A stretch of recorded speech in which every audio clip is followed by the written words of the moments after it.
Tonight's big story. The leaders of Singapore and Malaysia have agreed to build a high-speed rail link between Singapore and Kuala Lumpur. This will cut travel time significantly to just 90 minutes. Prime Minister Lee Hsien Loong and his Malaysian counterpart Najib Razak made the announcement after a retreat here in Singapore. Both call the upcoming project a game changer that will give both countries greater stakes in each other's prosperity and success. The leaders' retreat is an annual meeting for both prime ministers to take stock of bilateral ties and discuss areas of further cooperation. Since the resolution of the points of agreement in 2010, relations have progressed steadily. Mr. Lee Hsien Loong said it was Mr. Najib Razak who first mooted the idea of a high-speed rail link some months back. I think it's going to be a game changer. It will transform the way people interact, the intensity of our cooperation, and the degree to which we become interdependent on one another and therefore have stakes in each other's success. It will change the way we do business, the way we look at each other, the way we interact, and it will be seamless in every sense of the word. Within a mere 90 minutes from door to door, people can travel from KL to Singapore and vice versa. So I'm excited about the project.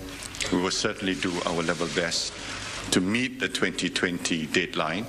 It may go slightly beyond that, but those are details in implementation. The distance between Singapore and the Malaysian capital of Kuala Lumpur is about 315 kilometres. Currently, it can take up to 8 hours by train between the two cities. By bus or car, up to 5 hours, and flight, about 45 minutes. 90 minutes travel time, and that should be faster even than taking a plane if you add in all the waiting time at both ends. And I think that it will become like, as Prime Minister Najib says, like between the European cities, where you consider the two cities as one virtual urban community. I can live in one city, I can go and work the other side, I can come back the same day. It's happened in Europe, it's happened in Taiwan between Taipei and Kaohsiung with their high-speed train. I think it will happen in China because they've built a high-speed train network. And if we look at Southeast Asia and you talk about connectivity between ASEAN countries, then a high-speed train between Singapore and Kuala Lumpur is the link which makes the most sense. The population is there, the economic vitality is there, the spending power is there. The rationale is good. We will draw on each other's experience. Singapore has got many years of experience running the MRT, and we can look at modalities in other countries. Of course, UK and France is one model. Then you've got you've got Madrid, Barcelona, and you've got the cities in China as well, connected by high-speed rail. But the important thing that this is huge, this is big, this is a real game changer. The high-speed rail link will also complement another rail project, the Rapid Transit System Link, that will link Johor Bahru in southern Malaysia to Singapore's local trains along the upcoming Thomson line that's expected to be ready by 2019. In the longer term, both sides will also look into the possibility of a third road link between the two countries. The leaders also noted the progress of the joint developments described as iconic projects in Singapore and Iskandar, Malaysia.